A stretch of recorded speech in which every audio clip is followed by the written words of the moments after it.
কলকাতাবাসী, পশ্চিমবঙ্গবাসীর কাছে আমরা সত্যি খুব আপ্লুত এবং গর্বিত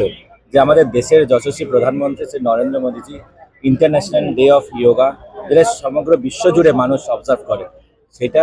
এবার কেন্দ্রীয়ভাবে কলকাতায় এই কর্মসূচি পেয়েছে এবং সম্মানীয় প্রধানমন্ত্রী নিজে থাকবেন সেই উপস্থিতি, এবং আজকে সম্মানীয়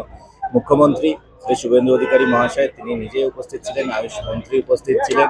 সকলে মিলে এবং বিভিন্ন ডিগনিটারিজ, বিভিন্ন sports person, gender fair, Dipendra Barua সহ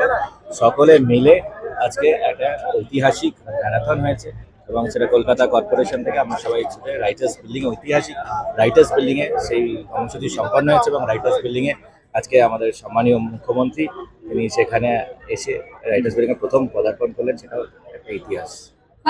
গতকালকে আমরা দেখলাম অরূপ বিশ্বাস তিনি হাজিরা দিলেন 3 ঘন্টার জন্য বিধাননগর দক্ষিণ থানায়, আর তারপর বাকি টাইম পরে দিয়ে দিচ্ছি, ওনাকে আমি রিসিভ করে দিচ্ছি, রিসিভ করিয়ে